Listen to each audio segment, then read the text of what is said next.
Let's get the analysis. Mohammed Salman joins us, non-resident scholar at the Middle East Institute. Mohammed, thank you very much for being with us.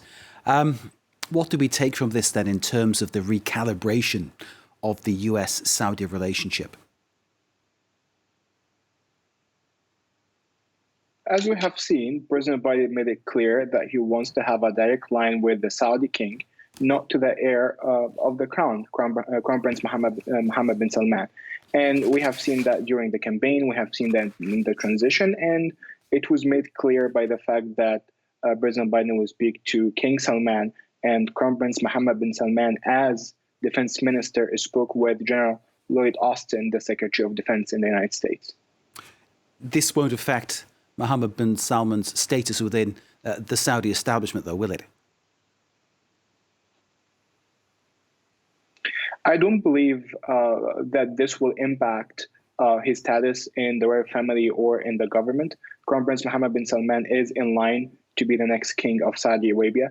I don't see this is going to change. He is also the Minister of Defense, and this is a very powerful position within the Saudi government, and he will continue to be leading this kind of portfolio for the foreseeable future until he becomes the king. Mohammed bin Salman's had a successful surgical operation, we're told here by the WISE service, undergoing laparoscopic surgery for appendicitis. We wish him well in his recovery. This means he's off the sort of the media stage as a report is about to come out, apparently. We're waiting for this report to drop. So you and I are now in the realms of speculation. But we understand this report is going to point towards the very top of the Saudi establishment regarding the horrific fate of Jamal Khashoggi, the journalist who was murdered in the Saudi consulate in Istanbul. It's rather convenient that the Crown Prince is off the radar right now.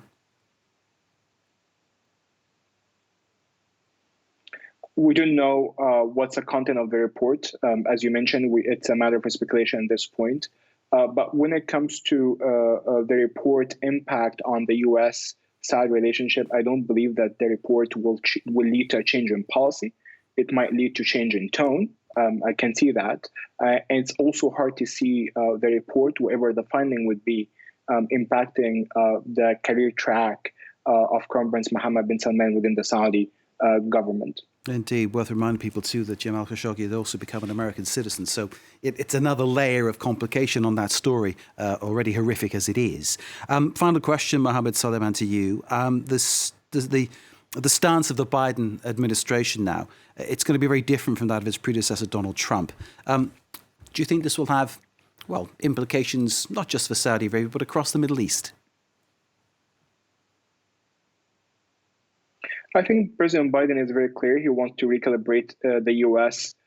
Strategic posture globally. He wants to focus on the Indo-Pacific and the China challenge, and that means less interest in the day-to-day politics of the Middle East. So that's the bigger strategic picture. In terms of specific countries and specific special relationships between President Trump and Middle Eastern governments, I think that President Biden wants to avoid that kind of personal relationship. He wants to calibrate the relationship with certain capitals in the region, including Riyadh, Cairo, and Jerusalem. And you would not really see the same kind of personal relationship leading policy in the region as it happened in the last 4 years. Mohammed Salman, non-resident scholar at the Middle East Institute, thank you so very much indeed for giving us those answers and for sharing your analysis with us here in France 24. We appreciate it. Thank you.